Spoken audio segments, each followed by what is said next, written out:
దేవుని వాక్యం తెలియజేస్తుంది, do not give room for the devil. ఆ మాటకు అర్థం ఏంటంటే అపవాదికి స్థలము, చోటు ఇవ్వద్దు. ఈ మాట చెప్పేటప్పుడు ఒక్కసారి మీ హృదయాన్ని పరీక్షించుకోండి. ఎక్కడన్నా మీ జీవితంలో అపవాదికి చోటు ఇచ్చారా? ఇది ఎవరు చూడలే, ఇది ఎవరికి తెలియదులే, ఇది పర్వాలేదులే, ఇది చిన్నదేలే, ఇట్ ఈస్ ఓకే అన్నది ఏదైనా ఉందా? అపవాది మనల్ని పట్టాలనేటప్పుడు ఎప్పుడు గొప్ప సైన్యాన్ని వేసుకుని మార్చింగ్కి, యుద్ధానికి రాడండి. అపవాది ఎప్పుడు ఎలా వస్తాడంటే చల్లగా చక్కగా అటు ఇటు తిరుక్కుంటూ అటు ఇటు చూసుకుంటూ మే ఐ కమెన్ అని వస్తాడు. అవ్వ దగ్గరికి సర్పం వచ్చినప్పుడు ఎలా వచ్చాడు? ఎలాగా? ఆ చెట్టు మీద పాకి వచ్చి ఉంటుందో కింద నుంచి. యాక్చువల్గా పాకి కాదు, అక్కడ సర్పానికి కాళ్ళు ఉన్నాయి. దేవుడు శపిస్తాడు ఇంకా నువ్వు పాకుతావు అని. అంటే ఎంత చక్కగా నడుచుకుని వచ్చిందో, ఈరోజు చెప్పాలంటే క్యాట్ వాక్లు వేసుకుని వచ్చిందేమో. చక్కగా వచ్చి, ఏమవ్వా ఎలాగుంది చెట్టు, అంత బాగుంది కదా, ఎత్తింది మనం అనుకుంటా. అక్కడ కాన్వర్జేషన్, ఇది తిను, ఇది తినద్దు, ఇది తింటే ఏమవుతుంది. No, they should have been some friendship. ఈరోజు మన జీవితంలో కూడా అక్కర్లేని వ్యక్తులు,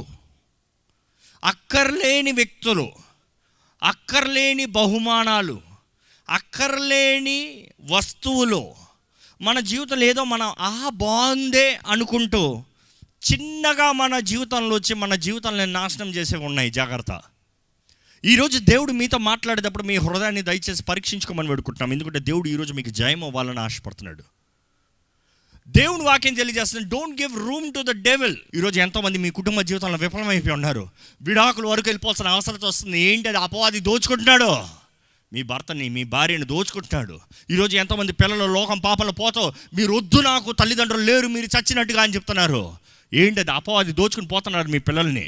ఎంతోమంది ఎన్నో విషయంలో మీ కుటుంబంలో కోల్పోయిన వారుగా, మీ ఉద్యోగాలు, మీ ఆశీర్వాదములు, మీ సమాధానము కోల్పోయిన వారుగా ఉన్నారు. కానీ దేవుడు అంటున్నాడు, నా నామంలో మీకు జయం ఉంది, నా నామాన్ని ధరించుకుని పోరాడండి, మీది మీకు చెల్లేలాగా నేను చేస్తాను అంటున్నాడు దేవుడు. ఆయన మాట సెలవిస్తే చాలండి, ఆయన మాట సెలవిస్తే చాలు. గత కొన్ని రోజులుగా ఆయన మాట ఎంత గొప్పదో, ఆ మాట ప్రకటిస్తే ఏమి జరుగుతుందో మనం ధ్యానించాం.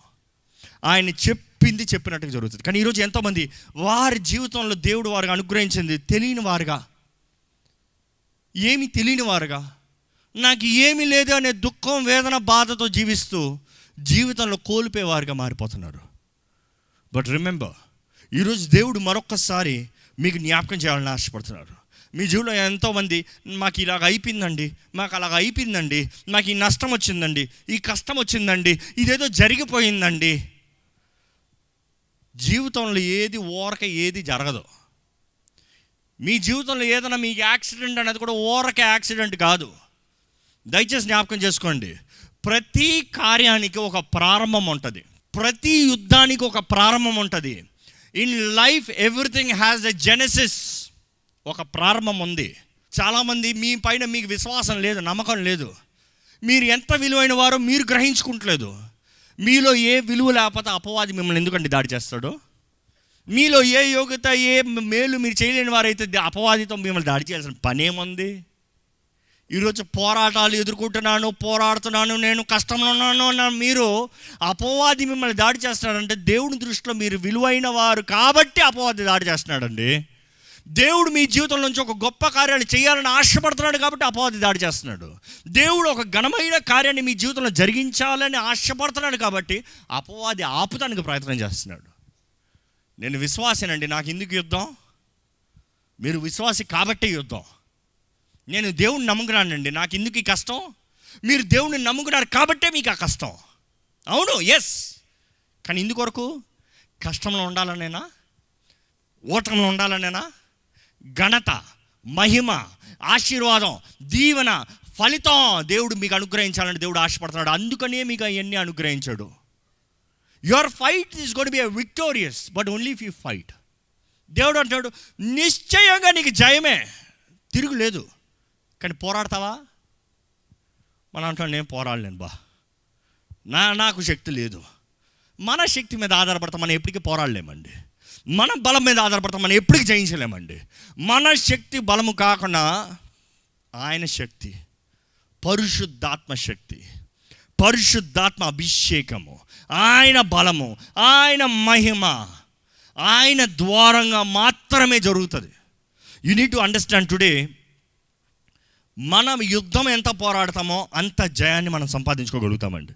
లూకా సువార్త 8వ అధ్యాయం 22వ వచనం చదవండి. మరి ఒక నాడు ఆయన తన శిష్యులతో కూడా ఒక దోణి ఎక్కి సరస్సు అద్దరికి పోదమని వారితో చెప్పగా వారు ఆ దోణిను త్రోసి బయలుదేరిరి. వారు వెలుచుండగా ఆయన నిద్రించెను. అంతలో గాలివాన సరస్సు మీదకి వచ్చి దోణె నీళ్లతో నిండినందున వారు అపాయకరమైన స్థితిలో ఉండిరి. గనుక ఆయన ఎద్దుకు వచ్చి, ప్రభువా ప్రభువా, నశించిపోవచ్చున్నామని చెప్పి ఆయనను లేపిరి. ఏమంటున్నారు ఆయన వాళ్ళు? ప్రభువా ప్రభువా, నశించిపోవచ్చున్నాము. ఆ మాట చెప్పండి. ఏమవుతున్నారంట వాళ్ళు? ఈరోజు చాలామంది నోట్లో ఇదే మాట ఉంది. దేవుణ్ణి కలిగి దేవుని బిడ్డలను పిలబడుతూ యేసు ప్రభు నా హృదయంలో ఉన్నాడు, ఈ పరిశుద్ధాత్ముడు నాలో నివసిస్తున్నాడు అని చెప్తూ చిన్న భయాన్ని చూసి, చిన్న తుఫాన్లు చూసి, చిన్న కెరటాలను చూసి, అఫ్కోర్స్ మీ దృష్టిలో పెద్దగానే కనిపిస్తుందేమో, లేకపోతే పెద్ద కెరటాలను చూసి, పెద్ద తుఫాన్లు చూసి ఏమంటున్నారు? దేవా నశించిపోతున్నాను. దేవుడు చెప్పాల్సింది ఒకే మాట ఏంటి తెలుసా? అక్కడ వాళ్ళకి ఇచ్చిన సమాధానమే మనకు చెప్పాల్సి ఉంటుంది. ఏంటి ఆ సమాధానం చూడండి. ఆయన లేచి గాలిని నీటిని పొంగును గద్దింపగానే ఆయన ఏం చేశాడంట? లేచి గద్దించాడంట. ఊరుగా అన్న ఉంటాడేమో, ఆగో అంటుంటాడేమో. ఒక్క మాట గద్దించెను అంతే. దాని తర్వాత వీళ్ళతో ఏమన్నారు చూడండి. మీ విశ్వాసం ఎక్కడ అని వారితో అనెను. ఏది మీ విశ్వాసం ఎక్కడ? మీ పక్కన ఉన్న వాళ్ళు చూసి అడగండి, మీ విశ్వాసం ఎక్కడ? ఇంట్లో, బైబిల్లో, బ్యాగులో, అక్కడ ఏదో మనసులో వెనకాల, ఎక్కడా? దేవుడు అంటాడు, ఏది నీ విశ్వాసం? నీ ముందున్న పరిస్థితుల్ని ఎదిరిస్తానికి ఏది నీ విశ్వాసము? ఈరోజు పోరాడాలు తలుచుకున్న ప్రతి ఒక్కరూ దేవుడు అంటున్నాడు, ఏ మనలాగనే సామాన్యమైన మనిషికి, దేవుడు లేని మనిషికి కెరటాల్ని, సముద్రాన్ని గద్దించగలిగిన, గాలి తుఫాన్ని గద్దించగలిగిన అధికారం ఉంటుందా? కానీ దేవుడు అంటున్నాడు, నువ్వు నన్ను కలిగిన వ్యక్తి అయితే ఏది నీ విశ్వాసం? నీకు విశ్వాసం ఉంటే చాలు, నువ్వు స్టాప్ అంటే ఆగిపోతుంది. ఈరోజు మీలో విశ్వాసం కనబడాలని దేవుడు ఆశపడుతున్నాడు అండి. ఆయన సన్నిధికి వచ్చిన మీరు విశ్వాసముతో ప్రార్థన చేయాలని దేవుడు ఆశపడుతున్నాడండి. ఆయన కొరకు జీవితాన్ని తెగించిన మీరు విశ్వాసముతో ముందుకెళ్ళాలని ఆశపడుతున్నారండి. దేవునితో ఉంటే చాలదు, కానీ దేవుడు అంటున్నాడు, నీ విశ్వాసాన్ని కనబరచు. Show your faith. మీ పక్కన ఉన్న చెప్పండి, మీ విశ్వాసాన్ని కనబరచండి. ఎక్కడుందో విశ్వాసాన్ని ఎత్తుకుంటున్నారేమో. క్రీస్తు యేసునందు మనకు విశ్వాసం ఉందండి. యేసు నామములో మనకు జయం ఉందండి. యేసు నామాన్ని మనం పలుకుతే మన జీవితంలో గొప్ప కార్యములు జరుగుతాయండి. అది మనుషుడికి అసాధ్యమైన కార్యములు సాధ్యపరిచే దేవుడు. దేవుడు అంటాడు, ఏది మీ విశ్వాసం? వారు అనుకున్నారు ఎక్కడికో పెద్దగా వెళ్ళిపోతున్నాం. సరే, పెద్ద తుఫాన్ వచ్చింది. సరే, ఇవన్నీ అయిన తర్వాత దిగక దిగారు ఒడ్డున. దిగిన వెంటనే ఏంటి ఎంట్రీ చూడండి. ఆయన ఒడ్డున దిగినప్పుడు ఆ ఊరి వాడొకడు ఆయనకు ఎదురుగా వచ్చెను. వాడు దయ్యములు పట్టిన వాడై బహుకాలము నుండి బట్టలు కట్టుకొనక సమాధులలోనే కాని ఇంటిలో ఉండువాడు కాడు. వాడు యేసును చూచి కేకలు వేసుకుంటూ వచ్చి దేవుని ముందు నమస్కరించి, యేసు సర్వోన్నతుడైన దేవుని కుమారుడా, నాతో నీకేమి? నన్ను బాధపరచుకోమని నిన్ను వేడుకొనుచున్నాను. ఒకసారి మార్కు సువార్త 5వ అధ్యాయము, అక్కడ ఆయన ఎంట్రీ ఏం జరుగుతుందో ఒక్కసారి చూద్దాం. Let's see a little different version. ఎందుకంటే ఆయన శిష్యులు రాసినప్పుడు ఒకరు ఇలా రాశారు, ఒకరు ఇంకోలాగా ఎలా రాశారు చూద్దాం. వారు ఆ సముద్రమునకు అద్దరిన ఉన్న గెరాసేనుల దేశమునకు వచ్చిరి. ఆయన దోణి దిగగానే అపవిత్రాత్మ పట్టిన వాడొకడు సమాధుల్లో నుండి వచ్చి ఆయనకు ఎదురుపడెను. వాడు సమాధుల్లో వాసము చేసేటి వాడు సమాధుల్లో వాసము చేసిన వాడు సంకెళ్లతోనైనను ఎవడును వాడిని బంధింపలేకపోయిను. ఎవరు కట్టబెట్టలేకపోయారు. ఎందుకంటే ఆయన లోపల అన్ని దురాత్మలు ఉన్నాయి, అంత అసలైన బంధకాలు ఉన్నాయి. ఈ బంధకాలు కదా ఆపేది. ఇంకా చదవండి. పలుమారు వాని కాళ్లకును చేతులకును సంకెళ్ళు వేసి బంధించినను వాడు ఆ చేతి సంకెళ్ళు తెంపి కాలి సంకెళ్ళను తుత్తునీలుగా చేసిన గనుక ఎవడును వాడిని సాధుపరచలేకపోయిను. ఎవడును ఆయన జోలికి వెళ్ళలేదంట. ఈడి పనికిరాడరా, వాడు సమాధుల దగ్గర ఉంటాడు. సమాధుల దగ్గర ఉంటాడు అన్నదప్పుడు మనం అర్థం చేసుకోవాలి. ఈరోజు చాలామంది మీలో కూడా సమాధుల దగ్గర ఉన్నవారు ఉన్నారు. You might not physically be living amongst the tombs. సమాధులు అంటే చచ్చిన వారి మధ్య మీరు ఫిజికల్గా లేరేమో కానీ స్పిరిచువల్గా చచ్చిన వారి మధ్య ఉన్నారు. చచ్చిన మనుషుల మధ్య మీరు నివసిస్తున్నారేమో. పాపము ద్వారా మరణించిన ద్వారా పడిన వారి ద్వారంగా మీరు జీవిస్తున్నారేమో. ఎంతమంది నిజంగా చెప్పగలుగుతారండి, నా చుట్టూ ఉన్న వాళ్ళందరూ చచ్చిన వాళ్ళు ఉన్నారు, ఆత్మీయులు ఎవరు కనబడతలేదు? చెప్పగలిగిన వారు ఉన్నారా? Just show your hand. దేవుడు అంటున్నాడు, వారి మధ్యలో మిమ్మల్ని కోరుకున్నాను. కారణం ఏంటి తెలుసా? మీ ద్వారంగా వారు రక్షించబడాలని, మీ ద్వారంగా వారు జీవించబడాలని. మనం అనుకుంటాము, ఎందుకు యేసుప్రభు ఒక్క వ్యక్తి కొరకు ఆ ప్రాంతంలోకి అడుగుపెట్టాడు? చరిత్ర చూస్తానండి. గెరాసీ అన్నదప్పుడు ఇట్ ఈస్ 10 ప్రావినెన్స్, 10 స్థలములు, 10 ప్రాంతములు, 10 ప్రావినెన్సెస్. గెరాసీ అనేటప్పుడు 10 ప్రావినెన్సెస్. కానీ యేసు ప్రభు కేవలం ఒక్క మనిషి కొరకు వెళ్ళాడు ఆ 10 ప్రావినెన్సెస్లోకి.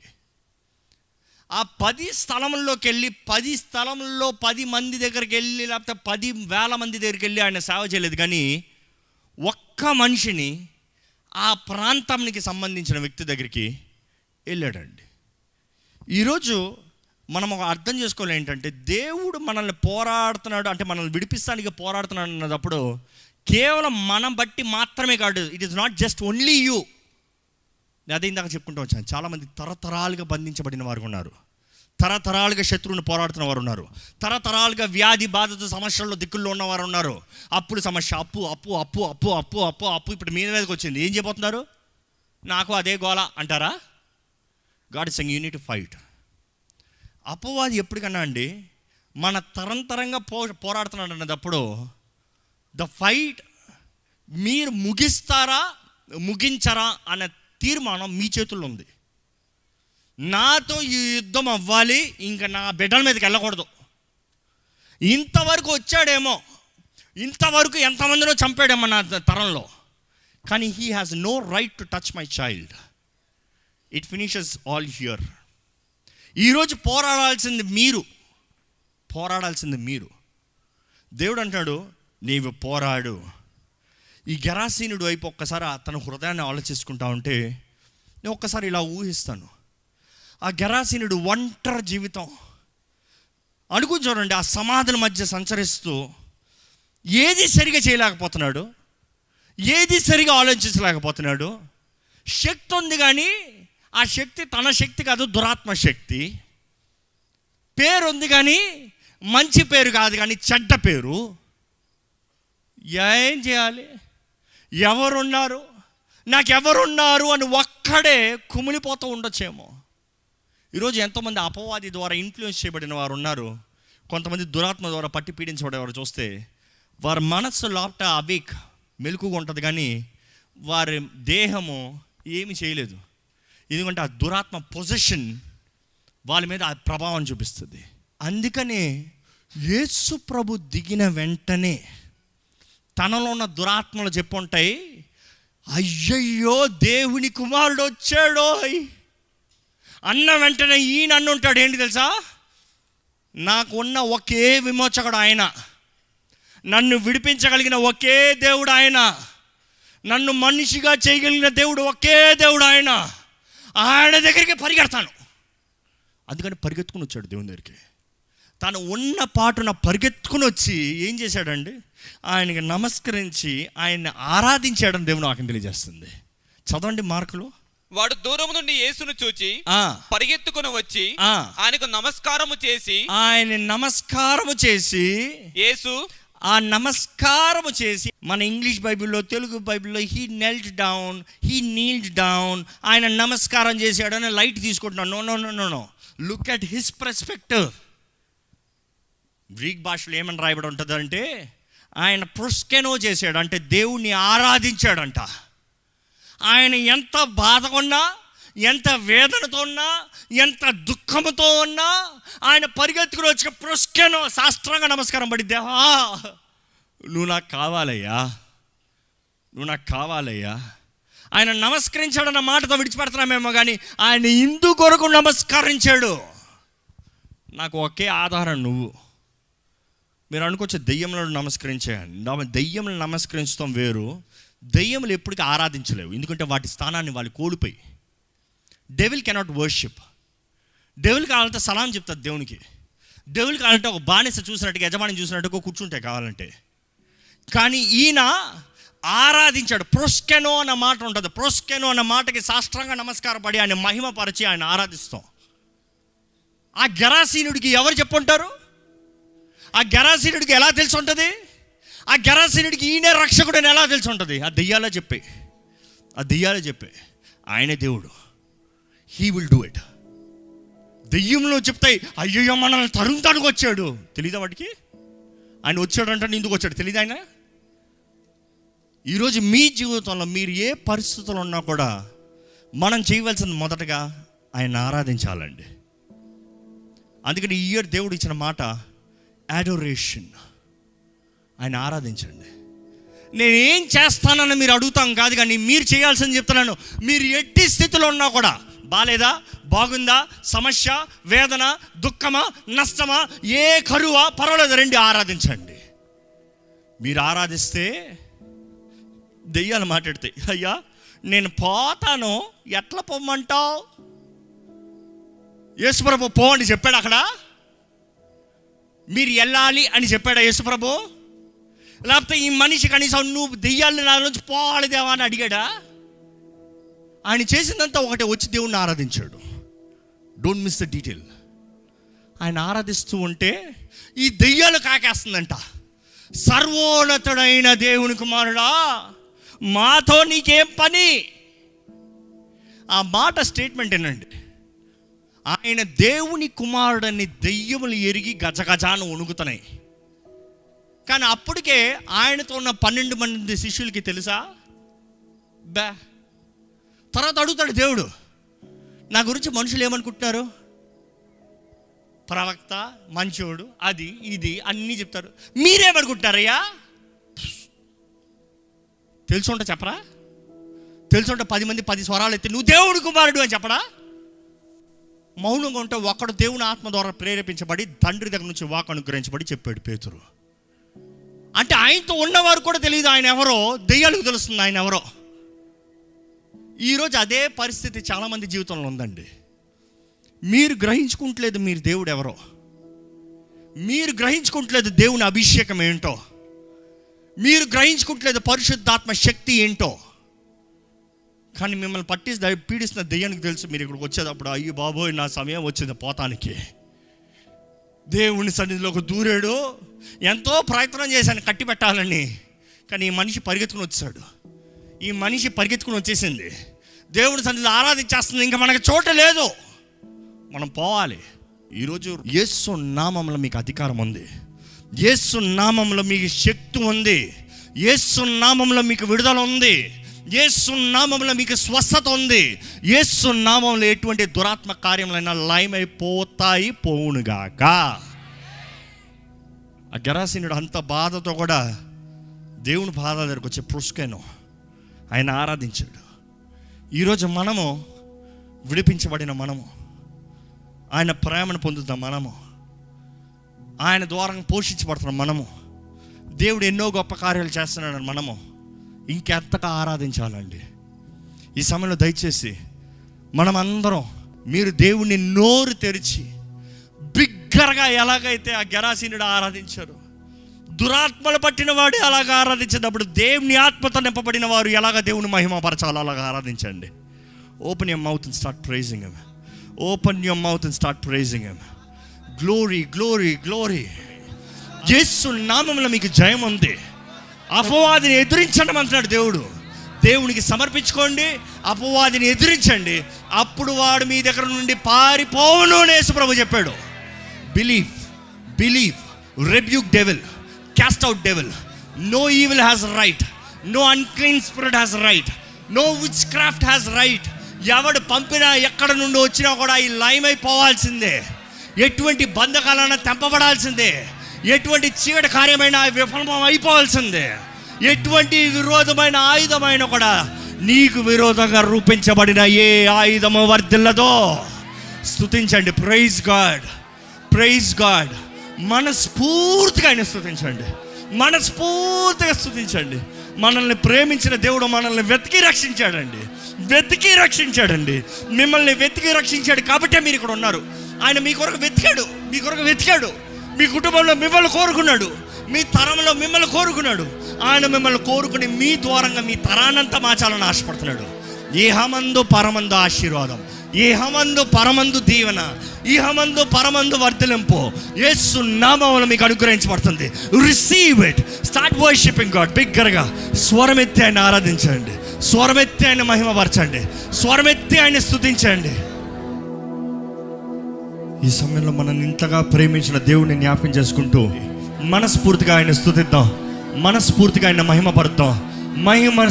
మహిమ స్వరూపి గొప్ప తేజస్సులో వసించే దేవుణ్ణి బిగ్గరగా స్తుతిద్దామండి.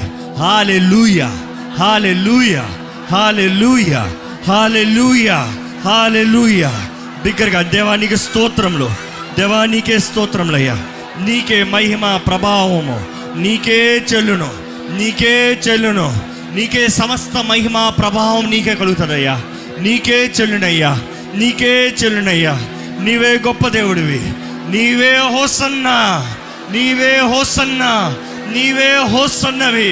మా రక్షకుడు నీవే, మమ్మల్ని రక్షించే దేవుడు నీవే, మా బంధకాలను తెప్పే దేవుడు నీవే. నీకే స్తోత్రములు. వధించబడిన గొర్రెపిల్ల నీకు వందనములు. మా కొరకు జీవితాన్ని సమర్పణ త్యాగం చేసిన దేవా నీకు వందనములు. మమ్మల్ని ప్రేమించిన దేవా నీకు వందనములు. మమ్మల్ని నీ రాజ్యపు వారసులుగా చేసుకుంటే దేవా నీకు వందనములు. మమ్మల్ని యోగ్యులు అని పిలిచారయ్యా, నీకు వందనములయ్యా. అయోగ్యులమయ్యా, కానీ మమ్మల్ని నీ రక్తం ద్వారా యోగ్యులుగా మార్చావు, నీకు వందనములు. We are the children of God. Nobody can say we are not qualified. Yes, once upon a time we were qualified. Now we are qualified because through the blood of Jesus Christ.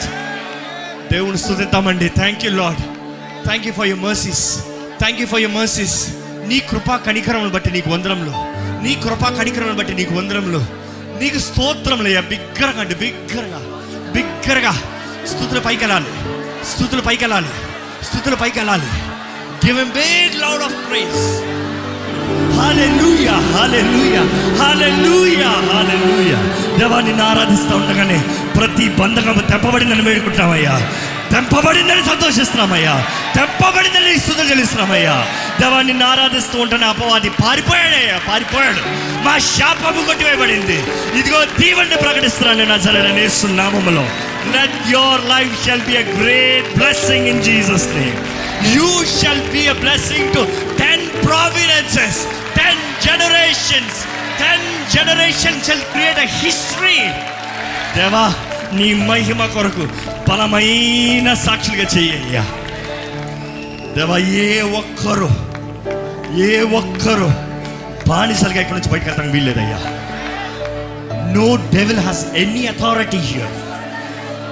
ఇంకా ఎవరినైనా ఇంకా పోదామా వద్దా అనుకుంటా ఉంటే దురాత్మలకు చెప్తున్నాను, నజరేయుడైన యేసు నామములో ఇక్కడ నుండి బయటికి పోవాల్సిందే. Never return back. దేవా నీ బిడ్డలుగా మాకు కలిగిన భాగ్యం గొప్పదయ్యా. నీకు స్తోత్రములు. All hell comes into submission to you Lord. నువ్వంత బలవంతుడు అయ్యా. ప్రతి చీకటి కార్యం సంపూర్ణంగా ఇప్పుడు విడిచిపోవాలని నాకు అనిపిస్తుంది. No more coming back. వీరు అభిషక్తులు, నిబంధన చేయబడిన వారు. దేవా, నీ మహిమతో, నీ తేజస్సుతో, ఆత్మ వరములతో ఫలించే జీవితాన్ని ఇక్కడ ఉన్న ప్రతి ఒక్కరికి అనుగ్రహించమని నజరేయుడైన యేసు నామములో అడిగి వేడుచున్నాం తండ్రి. ఆమేన్.